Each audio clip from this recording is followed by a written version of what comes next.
So for the past maybe 2 years or so, I've been using the HX Stomp XL pretty much exclusively as the center of my live rig. I've kind of done a few iterations of this a little bit, and it's evolved in a very interesting way. So I wanted to share with you the good, the bad, and the overall great experience I've had switching my entire rig to the HX Stomp XL. So if it's your first time here and you're not familiar with who I am, my name is Steve Sterlacci. I do all things digital amp modeling on this channel and direct boxes. I've got my real amps, I've got load boxes, I've got a podcast on digital amp modeling called The Silent Stage. Would be awesome if you checked it out. But I make my living as a professional guitar player touring the world with a country artist named Jessica Lynn, who also happens to be my wife.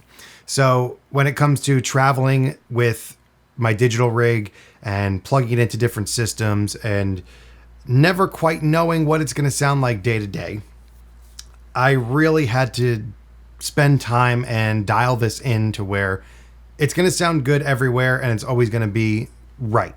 Also, before we dive in, and I've literally never been the type of guy that asks for you to subscribe, but I'm looking at analytics on YouTube and I see that literally over 80% of the people that are watching my videos are not subscribed. So if it's your first time here, or if you've been here for a while, consider hitting that subscribe button and trying to get that number up. Really appreciate it. Let's get to it. So my main priorities are sound and portability. So what I've got here, I've got this backpack that I got from Uno. I think it's pronounced Uno, O-O-O-N-O. Velcro name tag there. And I wanted to make it so that my whole rig could fit in this backpack, so that when we're traveling, we're doing a lot of inter-Europe flights. Flying in the States is much simpler, where you could throw pretty much anything in the overhead. You don't have to feel bad about checking a pedal board.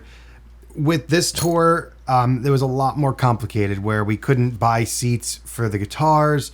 So we're trying to be as cost effective and travel friendly as possible, which is how we wound up on this. So this is the whole rig.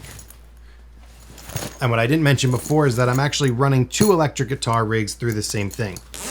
So first off, the backpack's awesome. It fits so much stuff. It's got compartments and everything that you'd want in a gigging backpack. So if you're a guitar player looking for a small backpack that can fit everything and do it all. So yeah, my Stomp XL pedal board fits in here. This is a custom size I got from Creation Music Company. That's, I think, 12.5 by 14.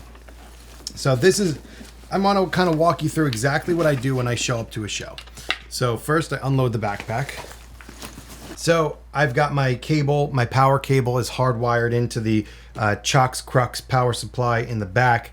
And I literally just walk into a venue. I take off my wireless transmitter, and I usually clip this right onto my guitar strap, which I'll show you in a second. And then I take this power cord. These are my capos here too, by the way. So I have a capo here, and I usually just clip it onto this antenna. That's probably not the best way to do it, but it's just something that was easy for me to clip onto. So I have 2 of these just in case. So yeah, I clip onto there, take my capos off. I usually just throw them right here on top of the wireless. So what we're looking at here, obviously HX Stomp XL, the main reason that you're here. You probably saw that in the title and wanted to know what the deal was. Then here's my Nordland ODRC. This is the only external drive pedal that I use. I just like it. He's the original designer of the Nobles ODR1 from the 90s, the old school rare ones. So he made this 50th anniversary, So he made this 30th anniversary edition. My favorite overdrive. I love that it's got a low cut. It's not needed at all if you're someone that's looking to do an all-in-one HX XL rig. That's totally fine. And then this is the TONEX 1. So that little guy tucked away in there is Jessica's rig. And I'll show you the routing. So this is my wireless. This is a Shure QLX. I'll have links to everything down below if you want to check out any of the gear that I have. And this is a Shure GLX. So that's like the new Wi-Fi GLX. But the QLX, it lets me scan, and it's a little bit more powerful. It's a little bit more expensive, so I opt for that because I can't afford any dropouts no matter what. So this is designed for simplicity. So I literally show up with the power cable. I just plugged it in, and on it goes. So I had some people in a previous iteration of like my simplifying the board, where I talked about not using my full helix floor anymore, going to this smaller rig, saying that this is it's no lighter than a helix, but in reality it's kind of doing a lot more. I get my real drive pedal, I get the wireless is on board, and I just need to plug in. So there's no other cabling that needs to happen. Like I said, I'm wireless, so this is already covered. So I actually don't even need to run a cable to my wireless. This is patched right in hard. So I don't have anything to do other than plug in. I show up, I plug into the wall.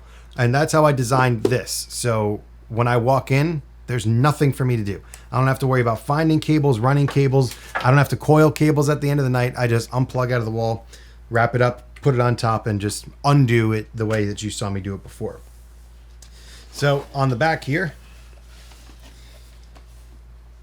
these are 2 DI boxes. These are Klotz DI boxes. We've just always used Klotz stuff and never had a problem with them, so we continue to use them. One's mine, one is for Jessica's. And so John Snyder from Creation made me this deck. So underneath here, there's the power supply, the Chalks DC7 with the crux that's powering the Stomp, and the DI boxes are underneath. So I've got this little extension for the Stomp so that I can plug in via USB, and nothing else really exciting. I mean, it's simple, it's powerful, it does a lot. Close that up. So again, literally I show up, I plug into the wall, and now I'm going to show you this preset. So this is a preset that I've had for sale on my website for a long time. It's called my touring preset. I'll link it below at stevesterlacci.com. It really hasn't changed. I've had the same preset for a very long time. This covers clean, mid-gain to even higher gain stuff. And if you're someone that doesn't want to use the external Nordland, there is something called the Prize Drive in the HX now that covers that Nobles vibe. So it's pretty similar. I just prefer this because I think it's cool. All right, so I'm going to plug in here and go to HX Edit, and we are going to see how this is wired and how I'm doing the 2 guitar thing with the Stomp XL. All right, so everything's covered within 2 presets. They're basically the same thing. So one preset is just me, one preset has Jessica's line in. So they are right next to each other here. So this is my preset. This SS24, Steve Sterlacci 2024. This is just me. So when Jessica's not playing, this is the preset. This is the one that's for sale on my website. I don't think I have the compressor on the one that's on the website, so if you want to copy these settings, feel free to do so. On this, I have a tremolo, which I use for a couple of songs. I've got 2 delays. One's a slapback, one is a longer delay, and just a regular old spring reverb. Some of you guys might remember I had an Eventide H90 board earlier in December or so, and the spring reverb and delay on that was really great. But for this rig, needing simple, needing easy, I went with the built-in reverb. This is the key to everything, is the cabinet section. I can't stress enough how important the cabinet section is when it comes to these digital modeling rigs. Again, this is for sale on the website, but here's the cabinets. This is the most helpful thing, I think. If you can dial in good cabinets, this will sound good everywhere. And I'm not, tooting my own horn or anything, but this never needs tweaking live. I've shown up with this to every venue, and there's never any request for anything. There's never, oh, it's a little bright, it's a little dark, or a little too much of this, too much of that. This has been flawless for me, and this is just from years of doing this with the Helix stuff, and I don't know. I dialed this in. I think it's the cabinet section that makes everything sweet and magical. Might not be typical cabinet settings, but this works live every single time, I promise. And that's not a sales pitch for the preset. If you want it, great. If you don't, I don't care either way. Just wanted to share with you, but this thing's solid. Let's hear what it sounds like. So the touring guitar for this trip for this year is this Nags Kea J that I've been taking everywhere. So right now I'm just putting the wireless on the guitar strap. Now obviously I need to plug my board in. So this is basically all that would happen is I would show up with this, plug it in, and the venue would provide an XLR and plug into my DI box. So these are the new picks that I'm using this year. A bunch of people made fun of me for not having custom picks, but now I have them. So if you come out to a show, ask for one and I'll throw one out to you, or just give it to you. I need my headphones. This is exactly what goes out to front of house when I show up to a gig.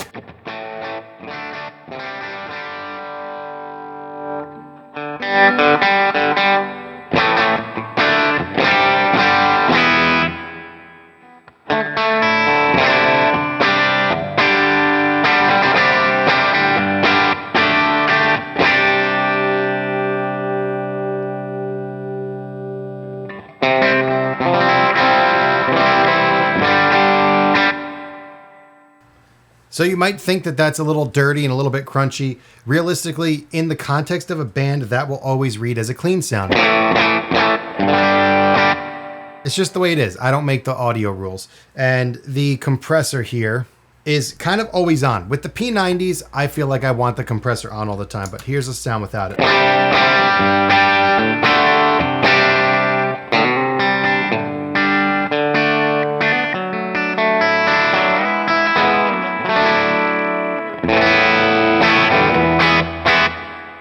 And most of the night, I do have the ODRC on.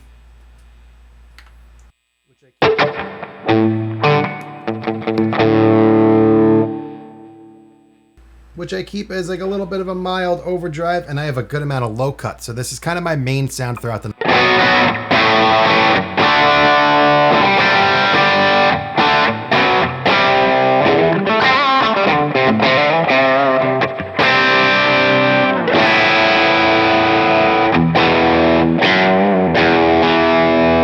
So I still get enough twang in the low strings. And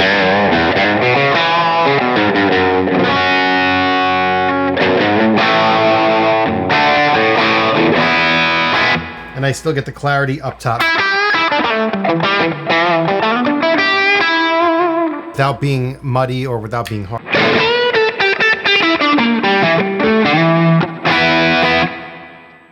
That's like kind of my bass raw sound. Then here I have an heir apparent. So this is the Prince of Tone with the distortion up.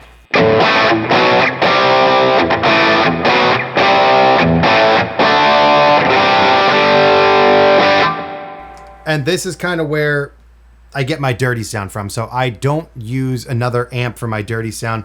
The heir apparent is so good. It sounds, to me, it's funny. A couple of friends have come out to see me play and they'll be like, oh, what amp did you switch to? Because I use the Matchstick Channel 2 for everything always. So he's like, oh, you went from the Matchless to what Marshall sound did you use when you switched to your dirty sound? I said, I don't switch. I just use this heir apparent.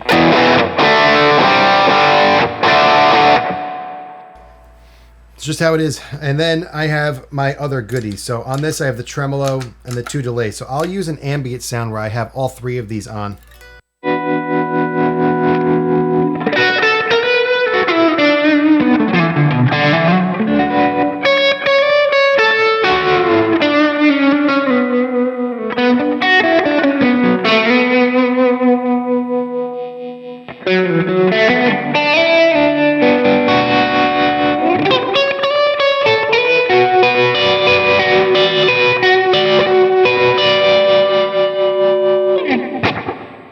And I'll use this for a longer solo also. By the way, if you know you're hearing a little bit of noise, you're not hearing a lot. These are Mojo Tone 56 noiseless P90s. These are the best P90s that I've ever tried, and they are noiseless, which is awesome. So this is kind of my solo sound. I'll hit the heir apparent. I'll hit this. If I need to do a soaring type of solo, this is what I go.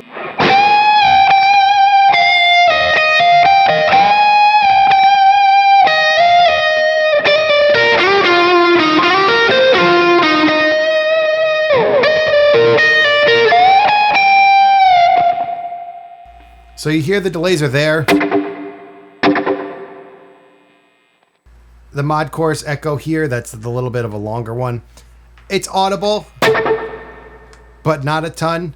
So it gives me that a little extra kind of thing that you kind of feel but don't hear. And the other one is slapback. So this Adriatic is just set to be quick slapback.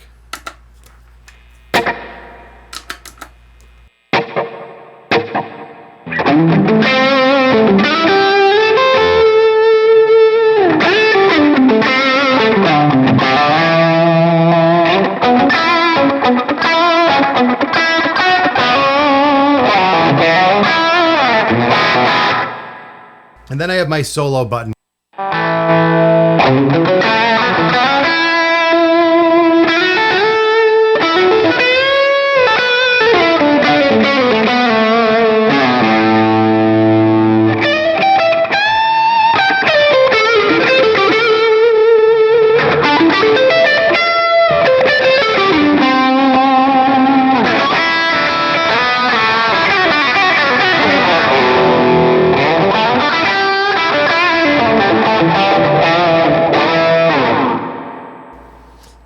So the solo button is pretty much the same as it is on my website right now. It gives me a little bit more input on the amp, and it just ups the gain a little bit. It's nice. I like it a lot.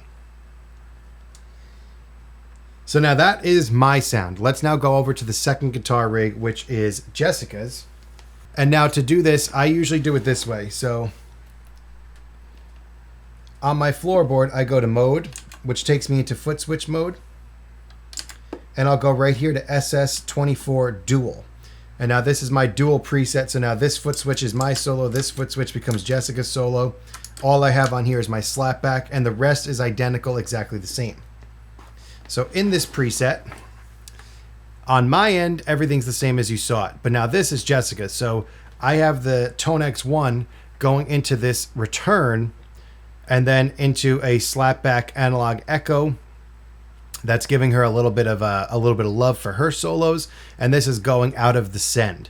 So this is coming into the return and going through the send. I was thinking about potentially using this as the right and left, but I can't drag this. If I could drag this as a separate input, that would have been nice. And then this also can't be the right output. So this can only be the send. If this was able to be split into the right, like where I could just make this output left and then output right, I would do it that way. But because you can't, this is how it's set up. So now this is Jessica's Kiesel that they made for her, Swamp Ash Telly. Little cute gold strap. You know, the thing. And she's using the TONEX 1. These are actually stock TONEX captures, so I actually didn't make them. If you are into TONEX, by the way, I'm going to have a ton more stuff coming from TONEX because I just got this really cool amp switcher that is next to all of my amps here, so I can make captures, profiles, whatever your choice of capture device, profiling device is. I'm going to be making them Quad Cortex, Kemper, Head Rush, TONEX. So if that's your thing, consider subscribing and checking out all of that stuff as it comes.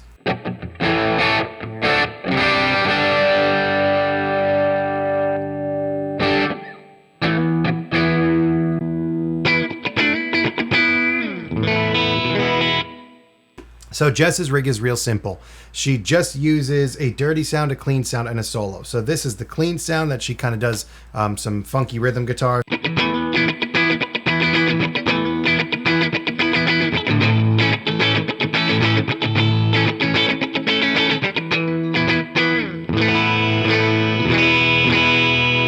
Just a nice, rich, full, clean. And then hitting the TONEX 1 is in AB mode. So now this is the dirty sound.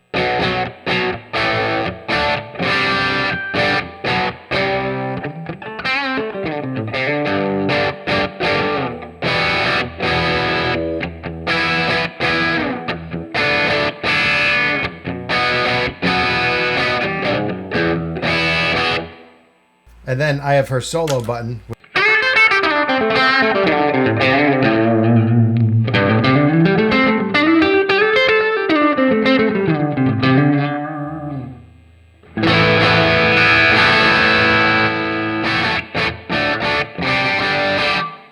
And again, these are stock TONEX captures or sounds, so I didn't even do anything. I actually pulled these off of the stock unit, and it sounds great.